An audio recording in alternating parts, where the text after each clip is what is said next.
This is my village. This is Tusiana. The project is very important for my village because I was born here and there is a lot of shea around. I know that by setting up this business, I can help my village to develop economically and that this will help to bring women out of poverty.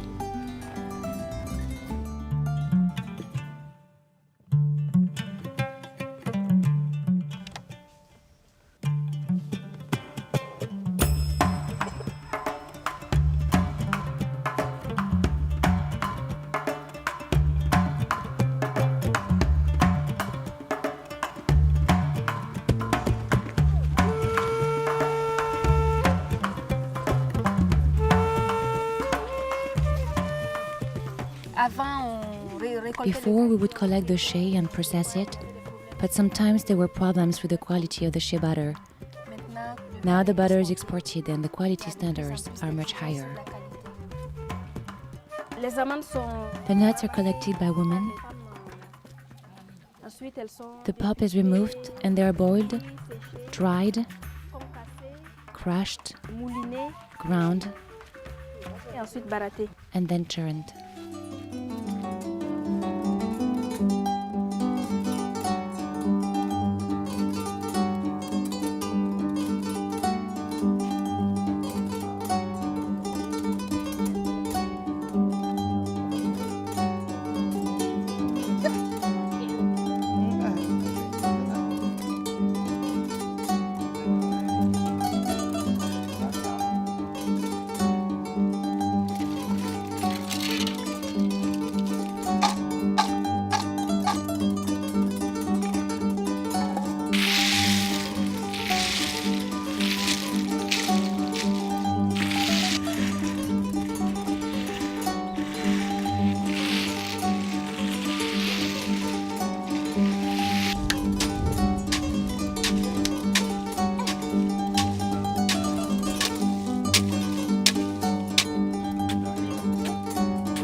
Churning involves separating the butter from all the other matter in the shea kernel.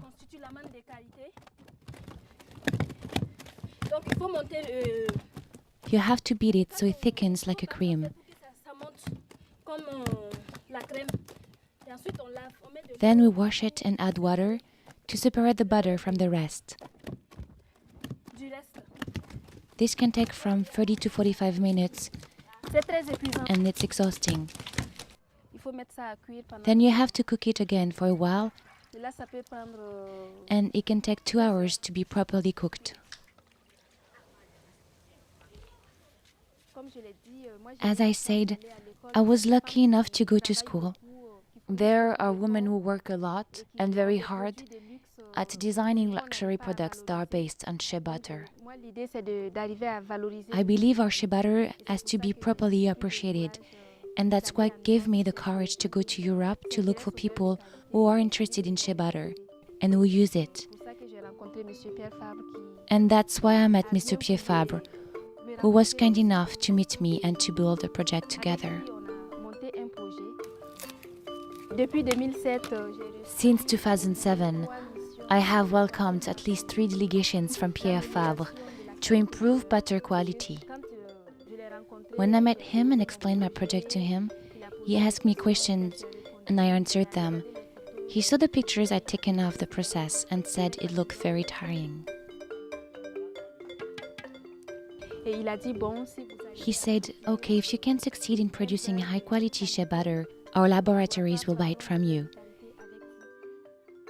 This will enable you to make it a bit less tiring to collect, process and churn the butter, which really strains the back. He actually tried it out and said it was very tiring. We have to succeed in skipping this stage, is exactly what he said.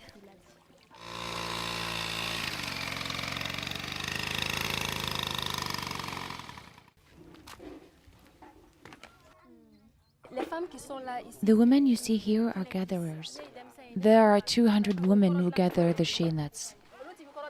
They're trained at least twice a year, before harvest and during harvest. Here, you can see women being trained to process the organic shea kernels. I'm explaining to them how to gather the nuts. Before, women used to climb the shea trees and check them to get the unripe fruit to fall, and that's not a good thing, neither for the tree nor for the quality of the butter, because the nuts are not ripe. So the nuts have to be gathered when they fall. I'm proud of what we're doing, succeeding getting women together, raising awareness, growing good quality nuts, and achieving a good final product.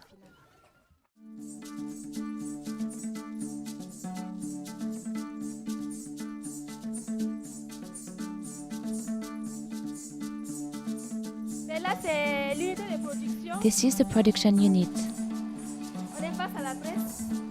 We're looking at the press we received from Pierre Fabre.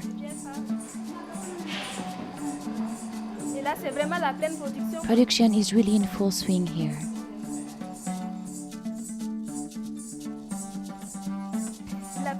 The press plays an important part since it presses out the butter and allows us to skip a lot of stages in the production process. Instead of having to go through the grinding, churning and cooking stages, now after crushing the kernels, we just have to heat them slightly to facilitate the pressing operation.